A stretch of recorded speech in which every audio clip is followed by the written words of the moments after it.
All right, welcome to our maiden voyage of the McLaughlin Group, D6 Generation. We're going to ask a series of questions, cover a series of issues, and Russ Wakelin with me today and Rafe Granger on assignment in Concord are going to offer responses. Issue number 1. Gavin Thorpe leaving Games Workshop. Is this a good thing or a bad thing? Gav Thorpe has a serious body of work. He's got the fluff from the Chaos Space Marine Codex that just came out under his belt. He did the Tomb King's Army book, the Last Chances novel, and one of the Dark Angels novels. Russ Deckermouse, rock the house. What do you think? Well, Gav has been a very influential figure, but he's also been a very controversial one. There's been a lot of things swirling around him in the past. Some people love it. That's about enough of that. Rafe, fear backwards buzzwords. What do you have to say? Who's Gav Thorpe and what's... Wrong! This will all end badly. He's going to end up disappearing and then resurface at Privateer Press, who will come out with an entire army of Egyptian undead scorn warjacks and will spell the beginning of the end of the domination of the war machine. Issue number 2! Bad attitudes in gaming. Recently on the nets, this has been covered. Several different people at the Privateer Press conversation groups have been complaining about bad attitudes. On Games Workshop tables, you see min-maxing, vague rules interpretations, and personality issues constantly cropping up. Privateer Press, you have the dreaded page 5. Is he going to play like he's got a pair? Like he's got a pair of what? Certainly not a pair of painted models when you look at half these kids and what they put on the table. Now, Rusty the Red 2 phone booth, what do you have to say? Well, I think some people overstate the bad attitudes of gamers. I mean, those are the ones you remember at tournaments. Rafiki Tiki Torture Scorcher! Enough with your laughter. I love page 5. Page 5 is the way to play. It's the only way to play. Wrong! All gamers are social misfits who are moving little pieces of metal and plastic over railroad tables pretending to kill other little pieces of metal and plastic. Their issues range far larger than good attitude or bad attitude. Issue number 3, 40K 5th edition is coming out this summer. They're coming out with new models, a new focus. Is this just in time or is it too late to save the big behemoth? Russ the Die Man Y-Clan! I think it might be a matter of the wrong direction too late. I think they really need to rethink their whole direction. Interesting, Rafe, the Evlad Mousepad. I actually do agree with Rusty Wakelin over there. I think it's a little too late, a little too little. Unfortunately, you're both correct. It is too late for a quick fix. Only a real change in direction is going to change this game for the better and make it more competitive. Otherwise, it will just continue to fade.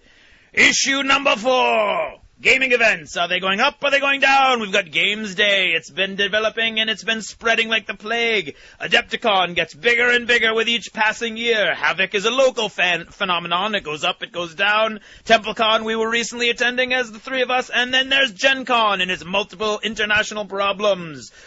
Rusty Bo Busty, not crusty. What do you have to say? I think game cons are as big as ever, although there is definitely a trend in changing the types of games. I think the kind of games we used to see are not as prominent as the ones we're seeing today. Rafe the Strafe and Wave Lovelace, what do you have to say for yourself? I have to say that I think... Take a breath! What? How unprofessional. I said Rafe, the Strafe and Waif, Lovelace. What do you have to say for yourself? I have to say for myself that I think with the 360 and the MMORPGs, I think that's going to make attendance at the cons down for these types of tabletop games and board games. And that sort of fits into the reality, but we have to deal with right now is that everything is cyclical. Civilizations rise and fall. Global temperatures warm and cool. John Travolta goes hot and then cold. When hoop skirts and cravats are back in style at the same time, watch for gaming conventions to hit a whole new stride. And that's all we've got today. Tune in next time. And I've got more time to think of something else to say. Goodbye. You're listening to the D6 Generation. We try not to suck. How we do it? Hello and welcome to the D6 Generation. This is our first attempt at a podcast. This is episode 1. We hope you're enjoying it, or at least not totally hating it. It's better than Phantom Menace. We're hoping there's no Jar Jar here today. We're not going to do this every episode, but I thought we'd take Rafe's kind of like Jar Jar. What, the long floppy ear part? Yeah. Yeah, sure. Right. So we'd like to just introduce ourselves quickly so you get to know who we are, and maybe we can have the illusion, perhaps, that we actually know at least something of what we're talking about. It's really all about the illusion. It is. Perception is more important than reality. So To get this underway, why don't we go with you, Rafe? Rafe, why don't you tell us a little bit about yourself and why the heck you'd be on a podcast? Don't tell us. Tell everybody else, because we already know you. Yeah. Why, thank you, Russ. Why, this is Rafe Hollywood Granger. Hollywood. You guys like that name? That's great. Yeah, that's not going to last, but you keep going. That's what my colleagues are now telling me after my big NHPR second debut, I want you to know. You know what the first rule about nicknames is, Rafe?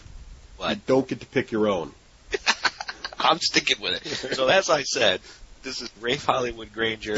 I've been gaming since 1993 when I first met these jamokes. I've always wanted to play miniature board gaming ever since I saw Battlefield down in like Gettysburg or something with Union and Confederate soldiers, and so that got me into miniature gaming. And that was the first game I played, was 40K. I think I didn't really play fantasy when I met you guys, got into miniature gaming. I also enjoy my favorite of all games of all times now, Lord of the Rings Online. Bread making. Right? The bread making expansion? The pie That's making. exactly right. Oh, pie making, yeah. I believe he makes pies mostly now. That's exactly right. So, no, I play that. Most recently, I've been enjoying playing War Machine and Hordes, the Privateer Press games. And I did have a very fun time at TempleCon. Russ, what's the name of that board game we played? That was Tannhauser, and we'll get into more of that stuff a little later. But yeah, that's pretty exciting. That was fun. One of my feathers in my cap that I feel pretty good about is I did get an article published in White Dwarf. Yes, the famous White Dwarf. Woohoo! It was the There was Word in Your Ear. That's what it was called. Yeah, there was controversy around that, wasn't there, Rafe? Oh yeah, I'd forgotten all about that. That like burnt up Daka discussion for weeks. Oh yeah. Yeah, it did. It did. Remember all those posts that we got, Russ? Yes, that was pretty funny. I never responded to any of them either. No, but you got some people upset. Yeah. So for the listeners out there that might not have, read my article. So I posted this article, and it did generate quite a buzz and stir on the internet. And people were really taking exception with what I was saying, and other people were defending me. It was pretty exciting, actually. It's pretty exciting. And now that issue is framed on your wall in your office, is it not? It is. Yeah, I stare at it every day. It's the I don't know the issue number, but it's the one with the giant on it. So I'm very happy about that. And I just recently attended TempleCon with you guys. So that's me. That's Hollywood. That's Hollywood. That's the Hollywood Minute. That's right. Alrighty. Oh, you're pointing at me. Okay, yes, I'm Craig Boise Gallant. And I've been playing games for a long time. I didn't I moved back into this area until 1996, so I don't know who he's talking about, Rafe, talking about gaming with. I started in 1990. I went to Norwich University, which is a military school, and they, of course, had a gaming club there called Norwich University Tactics Society. I'll leave the acronym up to you. Big shout out to Norwich! Woo! Norwich Cadets rule! I play all kinds of different games. I'm going to be the local advocate for Games Workshop as much as they have one. I still love 40K. The universe is without fear. What? What's 40K again? Yeah, okay. Anyway, the most important lesson I've learned with these two is that there's no zealot like the fresh convert zealot. Or heretic, as they would be known in the 40K universe. I love building tables. I've made tables and terrain features all over. You've actually probably seen them somewhere online. I made a whole Minas Tirith front gate. I've done all kinds of other stuff. It's probably my first love, and then painting, and then gaming, depending on whether or not I can dodge either of these two jamokes. Really? I did. Terraforming was your first love? I didn't know that. I love putting together a whole table. That's why I have two in my basement. I thought painting was first. Well, yeah. You know what? Whose bio is this anyway, Hollywood? Anyway, I did win a bronze golden demon. Figure that one out. It's still called a golden demon. Right. Doesn't that's matter what my color friends tell me, and that's how I know they love me. I still can claim I know a golden demon winner. But it was great. 1999, original Space Marine chapter, Divine Wind, woo! And then I stopped painting the whole army. It's kind of like, where are you going to go from there? Right. I've gone to Games Day many times. I've gone there for fun. I've gone there to help with the Daka Daka events, and I've gone there as a Games Workshop employee. I was fast-tracked for one summer at Games Workshop. I was wined and dined all the way from here to Chicago, and then everybody that was trying to hire me got fired all within a week. So that was pretty traumatic. I don't really have any conduits at the moment, because everybody was fired, but I every now and then get a little kernel of information that I'd be more than happy to pass on to everybody else. And that's all I've got to say, as long as we're under oath. All right, excellent. Well, we're not under oath, so I'm going to say all kinds of things. My name's Russ Wakelin. I'm not going to insert a random town nickname here, although I will say that if I did have a nickname, it would be Red Tooth, only because that's my Xbox gamer tag, as well as my name of my original war boss, my orc war boss. I thought you'd be Russ Kid Rock Wakelin. No. Kid Russ, or Daka Mouse. Yeah, we won't go either of those places. So anyway, I've been gaming. Hi, boys and girls, it's Daka Mouse. All right, I can see where this is going. All right, so this is why we don't have a lot of open sessions in this podcast. So anyway, I've been gaming for quite some time, and this Man, podcast, Rafe, you should see his talking points. The word Daka shows up over and over. Yeah. All right. So I've been giving it some time, and I think I like the podcast to be broader than, we're going to do miniature gaming a lot, obviously, but also we're going to talk about other games. And my first exposure to miniatures was actually in Dungeons and Dragons when I was 12. Started painting then, and then once I got exposed, thanks to Craig mostly in college. Although I didn't go to Norwich, I went to Virginia Tech. Go Hokies! Norwich Cadets! Woo! All right. Anyway, enough college stuff. So anyway, and that was a long time ago. Sadly, we're pretty old. In any case, Craig got One me of into... us is almost 40. Yeah. Craig got me into miniature wargaming, and it was Games Workshop initially, and I really have enjoyed 40K for many, many years. So much so that we started a league in the late 90s, and that's how Rafe got involved with us. And the league started. I started a little web page for that league, and originally I had found the URL wh40k.com, and I was going to call it that. So I got ready to register it, and the day I checked on a Monday to see if it was free, and when I went to get it Tuesday, Games Workshop had already snapped it up. So I said, I know, I'll call it something silly like, I don't know, dakadaka.com. And that was how Daka Daka, the website, was born. And that was 4 Dakas right there. Yes. I'm going to try to mention Daka at least 6 more times. In fact, you can make this whole podcast a drinking game. Just do a shot every time I say Daka. Only him, though. It doesn't count when we say it. Right. And so I started the website, and I ran it for 10 years, and it was a good run. And in the middle of that whole thing... You only drink when Rafe says Hollywood. Right. In the middle of that whole thing... Hollywood. We went to Games Day 1999 and got so impressed with how big it was that we decided it would be kind of fun to run our own store. And so my brother and I opened up a gaming store in Manchester, New Hampshire called Daka Daka. That's the 3. Store. 4, 2 more. No, because I'm counting the time you said I'm going to say Daka 5 more times. Oh, that was 1. All right, tight. So anyway, so that was then we did that for a while, and then we had kids, so we stopped that. But since then, I've still been gaming like crazy. Still run a lot of events. Been to a lot of things. We went to I've been to several games days. Been to a couple GTs.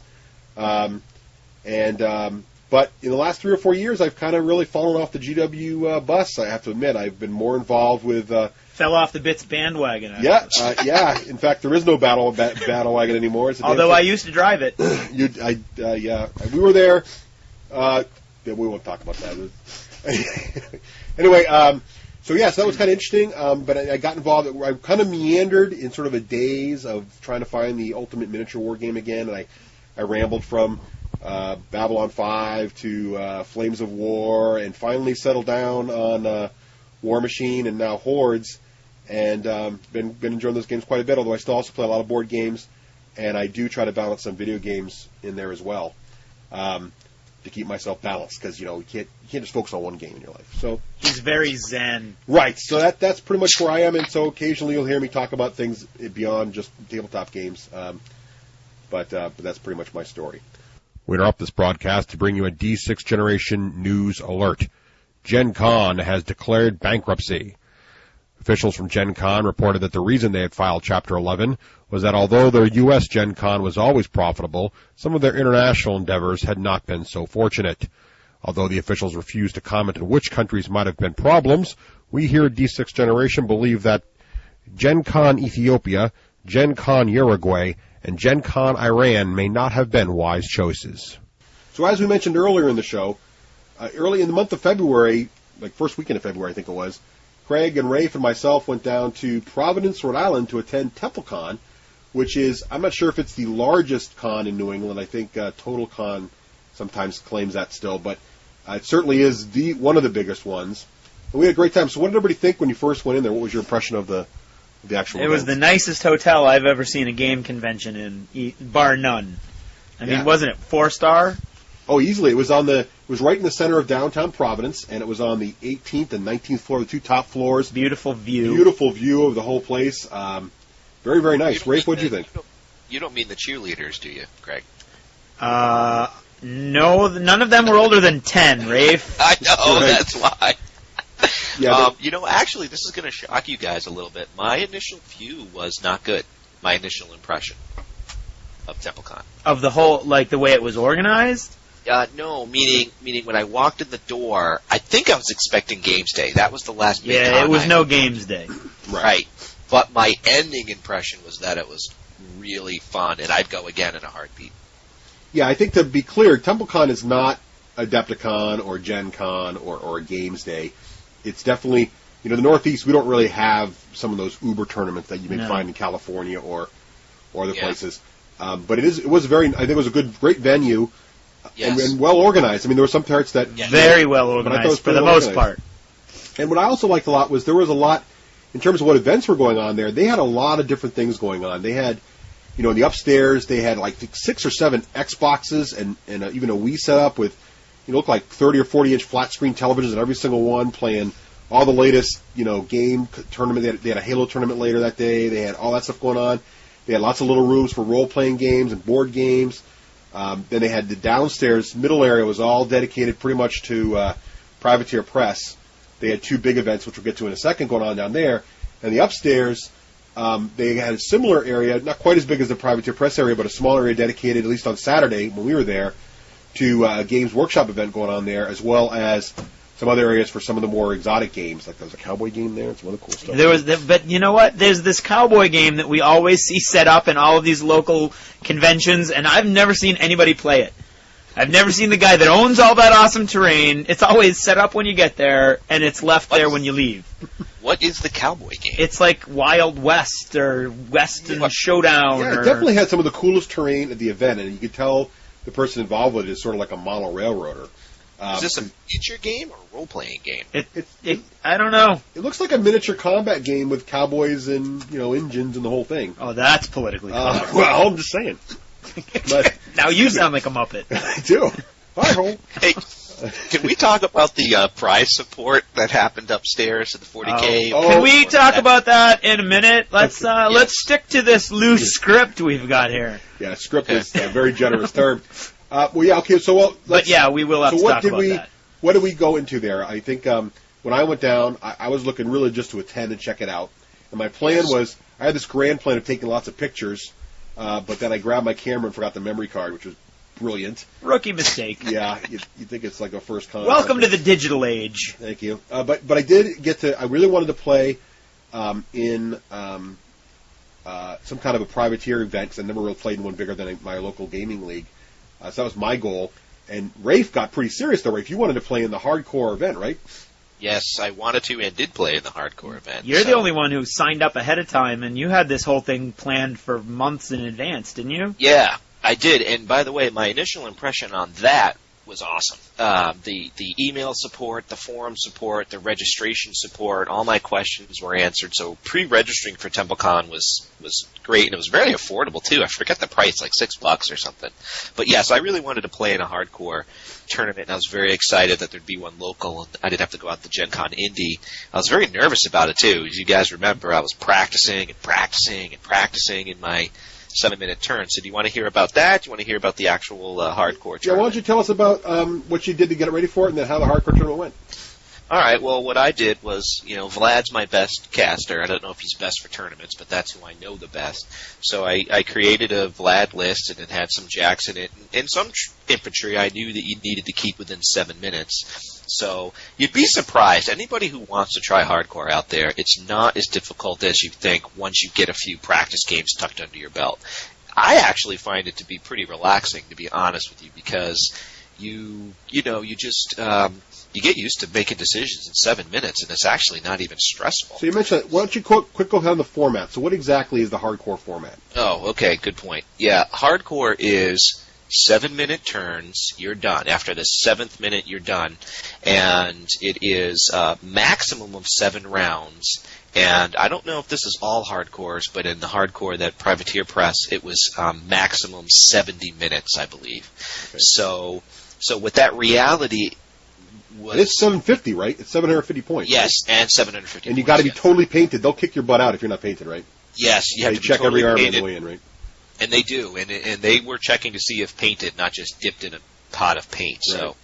So, what messed me up the most, which maybe we'll get into later, was the fact that the maximum game length was 70 minutes. So in reality, you really only had 5 turns. So that messed me up with practicing a little bit, because I'd been practicing out for full 7 turns, 7 minutes, and that had messed me up at the tournament. Right. But the players, here's what I was also very afraid of. I was thinking it would be like a Magic tournament or something. I'd walk up and they'd go, click, click, bam, boom, my feet's popped, you're dead. And it wasn't. It was just like a regular game of War Machine. The players were fun to play against. They were honest and trustworthy. And what I mean by that is, a lot of times things are going so fast, you're removing models. Like I killed by like a bombard blast or something, and they're like, no, that guy didn't die. So I thought that was really cool. People were really honest, I thought. That's great. Yeah, it was fun. I recommend it to anybody who wants to try it. So you do it again in a heartbeat? Yeah, I would do it again in a heartbeat. I had a couple players there say that Gen Con Indy was a little more intense as far as players, because we were all friendly. It was 32 of us. It had to be 32. It was a sanctioned Privateer Press event. Oh, and I thought meeting PPS Kevin was really cool. He doesn't know me or anything or know me on the forums, but it just was really neat that somebody that you see on the forums from Privateer Press, he ran the event. He ran it in like a drill sergeant. So that was run by actual Privateer Press employees, not by TempleCon folk, right? And that's why they were wandering around Eternal War, where we were playing. Right. Yes. So and it was... Rafe was getting into all that. Oh, sorry, Rafe, go ahead. Yeah, I just want to throw out one more thing, because it's a little bit of name dropping, but it was pretty neat. In podcasts, on the Podbrawls, they talked about this too. I guess he's called Dan Biggie Brandt. They were kind of referring to him as Biggie, as the quartermaster. And it just was neat to see live Privateer Press people running the event. That part was really cool. That's all I wanted to say. Cool. So the other big Privateer event going on, and this was, well, actually there were several. We only went on Saturday, right? Yeah. There was some stuff you could play all night, literally all night Friday night from like midnight till 7 in the morning. And you got a nifty T-shirt for it. Yeah, and those people that were in the hardcore event playing against Rafe, some of them were up all night the night before playing this thing. I believe those T-shirts were black. They were black. But anyway. That might be more. And then also, which is kind of unusual. And Hacksaw was up all night long. That's his handle. I don't know his real name. I think it's Andrew. He won hardcore after being awake all night long. That is hardcore. That's definitely. That is. I heard he was shaking in his last game, literally shaking from lack of sleep. And the thing he was literally like nodding off asleep. Right, and there's another game going on that Saturday night at 10 o'clock. The Hordes all night event started, and the guys were going to that too. So these guys were serious. I mean. To be young again. Right. Yes. So meanwhile, us more casual folk like Craig and myself, who are, I think I'd like to try hardcore next year, but this year I was just wanting to dabble. And one of the things they had going on was the Eternal War, Boundless Battle, Boundless. I think it was Endless, Boundless. We couldn't. Anyway, Ceaseless Fighting. Ceaseless Fighting. the battle that went on forever, and the idea behind this is kind of cool because. Here you are at a convention, right? And normally at conventions you have these very competitive tournaments. With this event, the deal was you signed up for it. You had to have an army size of, I think it was 750? 750. But it could be 2 lists. Yeah, 2 lists. So it was kind of like a steamroller in that respect. You brought 2 lists pre-made, and you had them going, and it could be Hordes or War Machines, so it was mixed. And basically, throughout the day, actually most of the weekend, Friday or Saturday, you just saw someone else standing around. They were also in the constant war. You could say, hey, excuse me, could you want to play me? And they'll say, sure, and you just play a game. And the only real rule was you can't play the same person twice in a row. So you play this person, you have a good time. Or the same table. Or the same table, right. So you had to kind of move around a little bit. And they had like 5 or 6 tables dedicated. No, there were a lot more than that. Or maybe more than that. I think there was at least 10. Oh, really? Because they're 4x4s. And they were beautifully, I mean, some of the terrain was really nice. It was really nice. And all the missions were the same. There was an objective in the center you had to get. And then you could either win by that objective or win by cast or kill. If you got the primary, you got bonus That would points. actually be lock kill for us, but that's just not really the cool term. Right, and so then you do that, and then you record your victory points, and you got bonus victory points if you won by the objective. And the whole goal of the event was to get the most victory points over the weekend, and if you did that, you qualified into you could qualify for being in that event into the finals on Sunday, or you could qualify and get to play the quartermaster, which is another little thing. Random gamers from the different events over the weekend, if you played any Privateer Press games, on Sunday you could play the quartermaster. And I actually didn't play very many games in the Eternal Struggle because I was busy looking at other stuff. I played Craig. We had our first continual assault game. Right, we had our first continual assault game. And then in my only other battle, I played a gentleman named Pat, I believe was his name. And Pat was from Alaska. And Pat played Circle. And Pat literally crushed me and used Kruger in ways I had only not even thought possible. It was a schooling and a half. It was awesome. And so here I am thinking, wow, my gaming group, I thought I play every week. I play some pretty good players, and we have some pretty good guys in our group, and I know we're playing a tournament. I'm thinking, wow, these... Ray, if he just gestured at the computer, I think he means you. Yeah, so we had Sid's another good player. So anyway, I'm getting owned by this guy. I'm like, wow, these Alaskans must be amazing.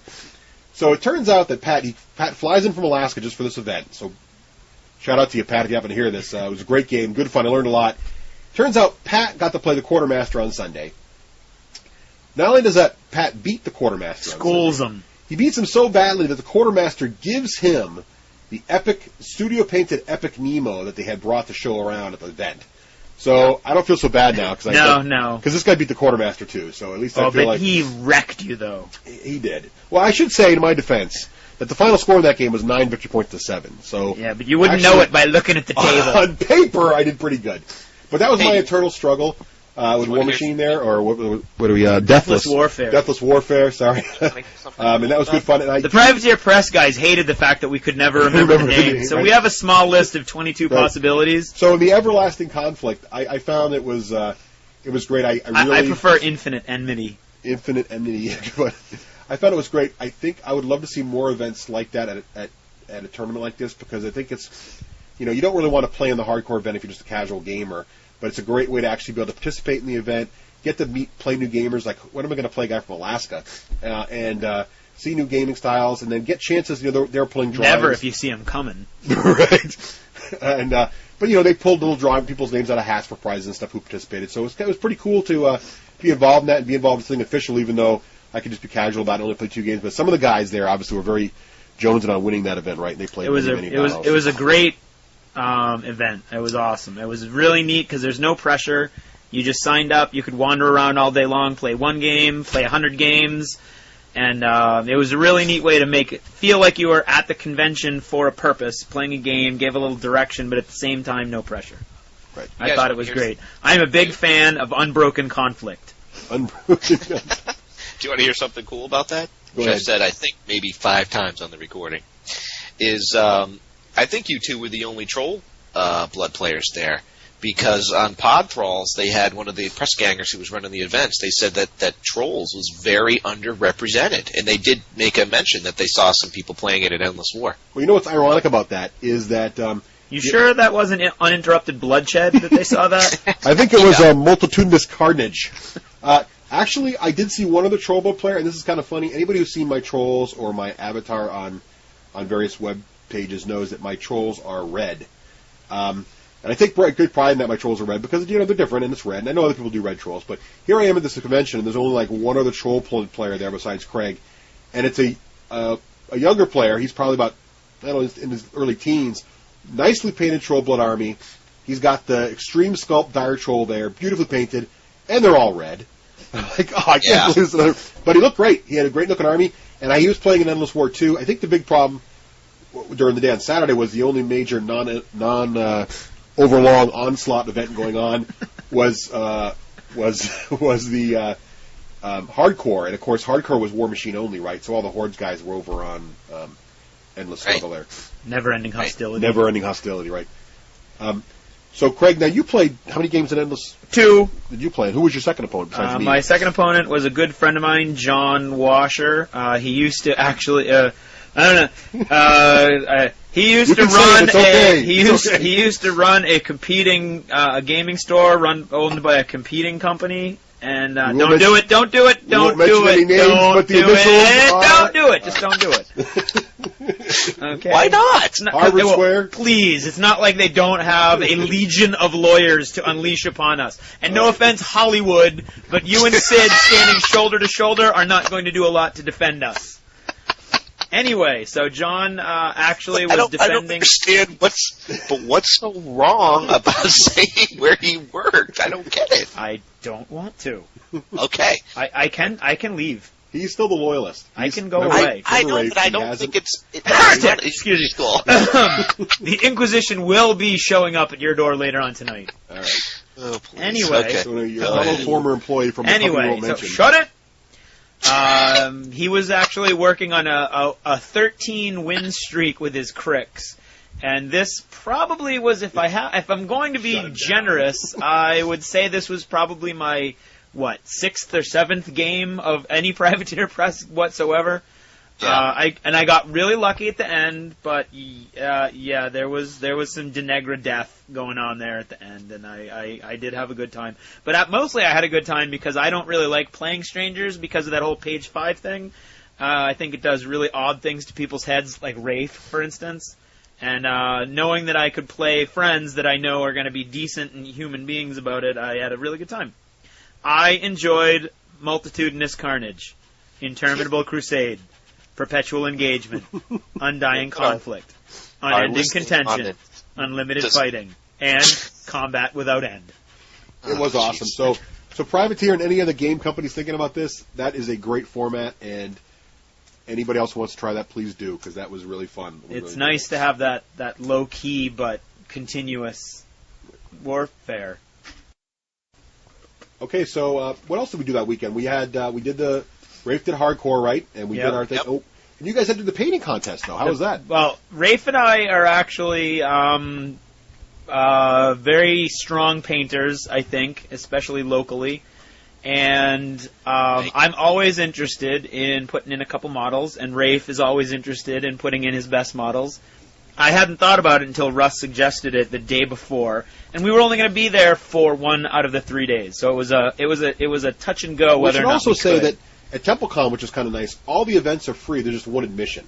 That's another good point. You might as well throw the model in the painting contest if you got one painted, right? Because there's no cost. That's the theory that we entered into this whole thing. That was the plan. Having said so many glowing things about TempleCon, it's time for us to look briefly at reality check.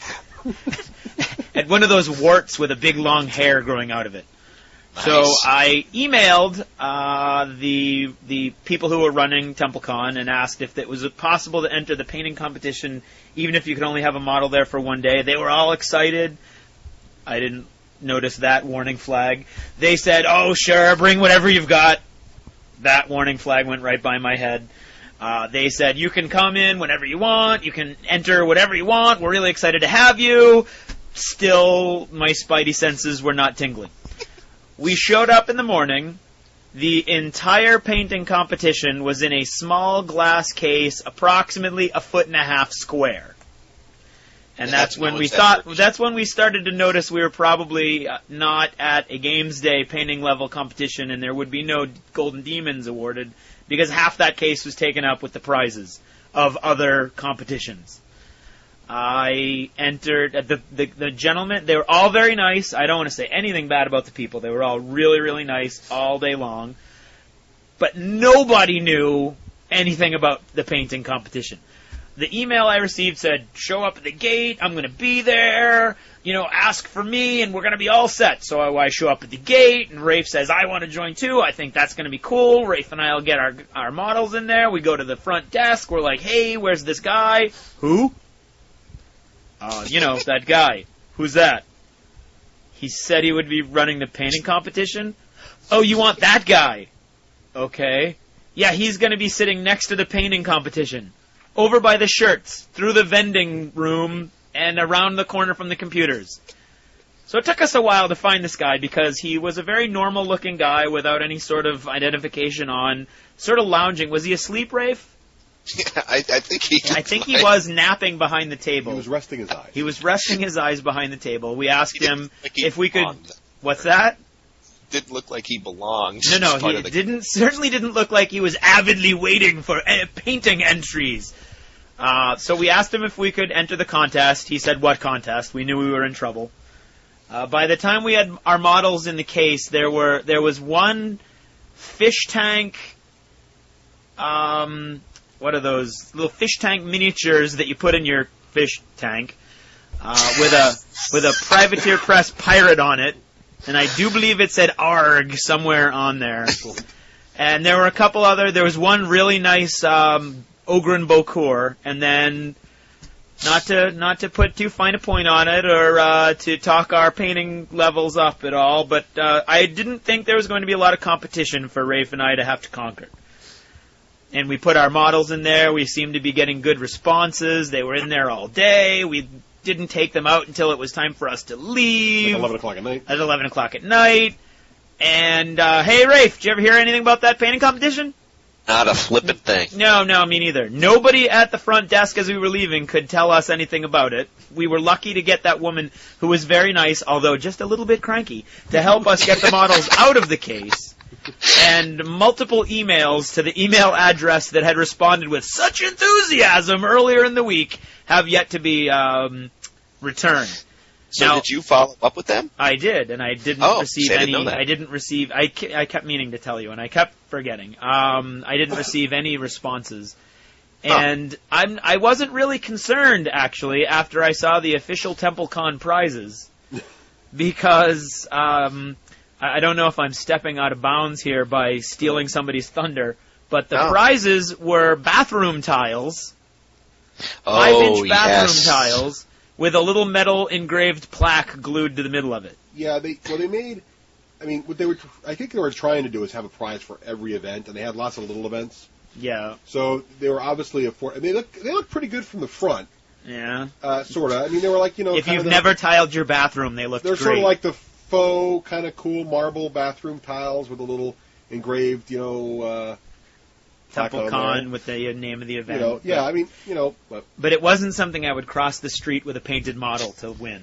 Yeah. Well, yeah. I have no problem with the tile prize, right? Because like we said earlier, it was a really affordable entrance fee, and that got you entrance to the whole convention for 3 days. And most of the events, most of the bigger events, right, had donated prize support. Like, what were some of the prizes at Hardcore? Well, my beef with it, so it's not that it was tiles. That's cool. Right. I mean, they only have so much money to go around. It was just watching Christian, win. Christian Flores, the local GW guru. Right. Chris, yeah. We should mention this. Chris Flores has been in our group forever, and he's quite good at Warhammer 40,000. Yes. And so he played in the GW event upstairs, which was... As did Ragnar Arneson. Ragnar was another one of our local... Chad. League players. Halliday, yeah. Halliday. Right. Now, what was that event? What kind of a 40K was the format of it? I don't know. That was a run by Manny. Right? It's his own personal, officers club, or... It meant you could take special characters. It was a standard tournament, but you could take special characters. 1750 or 1850. I think it was 1750. Yeah. Anyway, so at this event, they promoted the fact that they were going to give away 3 Bane blades, right? Yes. Now, it wasn't entirely clear how they were going to give them away, but they were going to give away 3 Bane blades. So at the end of the event, Chris won, in terms of combat. I don't know if they had a sportsmanship score category or whatever, but he was the overall winner. And it was brutal competition. And he got the little tile plaque. Right. And then they put everyone who attended the event's names in a hat. They pulled out one name, and that person got all 3 Bane blades.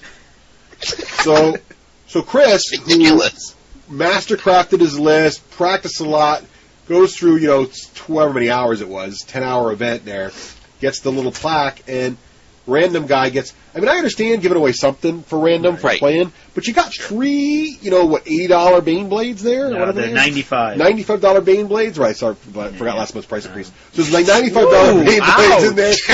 And so you got to you got to give them out. Why not give out one to Chris for winning the thing, one to the random guy, and one to Best Painted or something? I couldn't figure that out. But in Manny's defense, that's his theme for these tournaments that he runs. And if it had been a more standard prize scenario with the actual official prizes, if there was a kind of a trophy, I mean, nothing's going to take the sting out of you won the whole thing, you paid your money, you put down your cash, you bled your little plastic blood, and you got a bathroom tile out of it, while Joe Schmo, who did nothing special, got 3 Bane Blades. I mean, that's still going to sting, but yeah, just in Manny's defense, he meant it to be this grand gesture that would make everybody ooh and ah, not go oh and throw up. I think it wouldn't have been so bad if you only had one, but since he had 3, it was like No, it was like it was. It was. I understand the angst. So there were. I mean, it was a great con, I think, but there were some. As usual, it's a big event, a lot going on there. There's lots of moving parts. Something's going to go wrong, and there were a few little hiccups. But I think on the whole, it was pretty cool. Now at the end there, so here we are. We all got done with our events, and our plan was we're going to leave early because we're all old men, and we're going to leave nice and early. But I saw on the schedule they were going to be doing a Tannhauser demo. Now, for those who don't know, Tannhauser is a board game, and I have a weakness for board games in general, and it's by Fantasy Flight, who is absolutely one of my favorite board game companies today. And I've been eyeing it, and I found out later Craig's been eyeing it for a while, because it's kind of cool. It's sort of very cool fluff.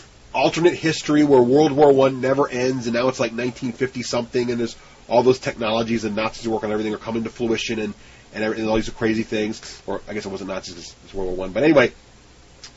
They turned into Nazis. They turned into Nazis in there. Because it's 1949, the actual 49, sorry, right. It's World War I never ended. Okay, right. Well, I'll let you.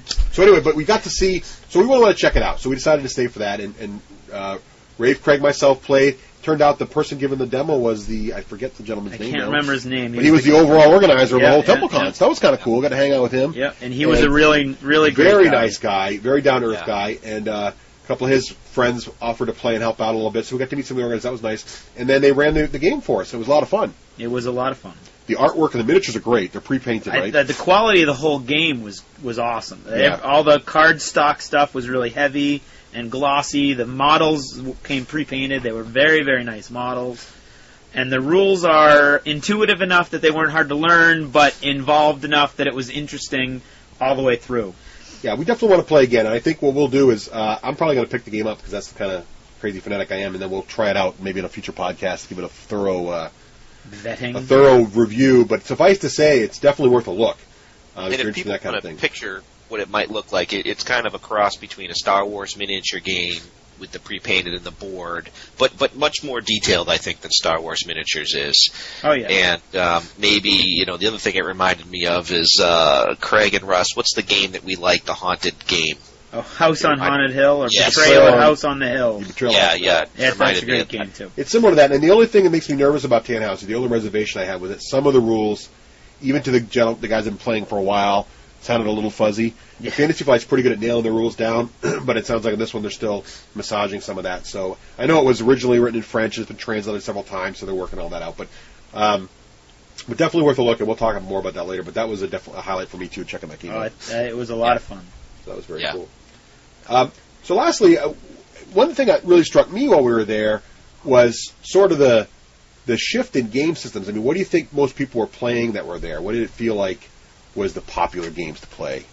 Well, I would say you really couldn't argue that one entire floor was dominated by Privateer Press, and the Games Workshop game was one privately run tournament up at the top of Warhammer 40,000, which was, in their defense, very poorly supported by the con. I thought there were players up there playing on bare tables with no terrain. But it was by far more Privateer Press players, definitely. And I think that's what surprised me the most, too. Rafe, did you notice that at all? Or? Oh, I noticed it, but it didn't surprise me. I mean, although I guess it should. I mean, it's no secret among our game group I haven't played 40K in a long time, and I just find the Privateer Press games to be just such a better rule set, I guess, for lack of a better term. Well, let's talk about that in a second. So, yeah, I think that's the problem. I think we saw I think one of the things we saw at this con was the first con I really felt I saw a shift from, if you're looking at miniature war games, of Games Workshop products being the predominantly played game, to a more of another company, in this case Privateer Press, sort of being the predominantly played game. So I thought that was interesting. Yeah. You're listening to the D6 Generation. We had so much to try to pack into this episode that it turns out it would be better as two. In part two, we talk about Games Workshop and Privateer Press, and why Privateer Press seems to be, well, frankly, eating their lunch. Be sure to tune in for that. If you can stand 1 hour, you can probably stand two. So head on over to www.thed6generation.com and grab the next episode. Thank you for listening.